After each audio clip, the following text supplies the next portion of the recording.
weather. Here is Chief Meteorologist Chase Jones.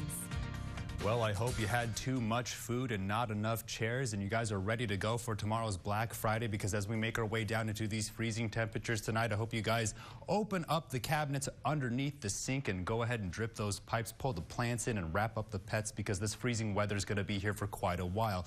Take a good look at the temperature change over the last 24 hours, only getting up into those 50s, and we're already all the way down into those upper 30s. Only a couple more degrees to go before we only push up into those upper 50s tomorrow. 39 in San Angelo. Everybody else in a combination of lower 40s, upper 30s across the entire region, keeping our eye on the shades of blue, making their way down up from the northwest. 36 in Sterling City, 41 down there in Junction. Still have the 5 degrees across the entire Concho Valley, but it looks awfully chilly out there right now. If you have to go outside, please layer up. Of course, those winds are finally dying down, but as far as the moisture in the atmosphere, dew points are way down there in those 20s, while the humidity indices are in those 50s and those 60s, if not those 70s. So the opportunity for a frosty morning is definitely going to be there. Let's see if I can say it. Make sure you flip the defroster on the windshield if you have to go anywhere. Of course, we're keeping our eye on the upper level pattern, but we have our eye on the cutoff low on the west side. Now, we know that this strong system is going to cause us to cool way down, but the next wave of moisture really going to wrap around this cutoff low,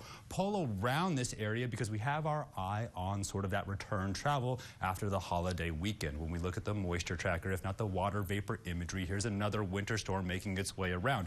There's our cutoff low off the west coast starting to form its circulation, but it's pushing a lot of moisture up near Canada, and then it's going to pull it back down around somewhere around the Rocky Mountains, pushing that cold air into the Concho Valley before it turns into another snowstorm somewhere around Sunday. So when we look at the moisture tracker now, keeping our eye on this cold air, but watching the return of that moisture around the Concho Valley and the west coast, of course, watching it wrap around sort of the eastern Pacific before it starts to plunge down somewhere around Idaho and Montana. Severe weather outlook pretty quiet right now, just somewhere around the waist of Florida, but when we take it down to the surface, keeping our eye on that blue somewhere near Colorado and the Rocky Mountains, because that's snow showing up on the satellite. That's how cold this air is. It is 18 degrees up there in South Dakota, so we know there's a lot of cold air to work with as we make our way into a pretty busy holiday weekend. Now, as we continue to watch the travel, we're keeping our eye on Friday, where the snowstorm will push down again, keeping our eye on the moisture. It shows up somewhere around Missouri, but the cold air keeps pushing into the Concho Valley all the way through Sunday, but we are on the warm-up, believe it or not. So tonight,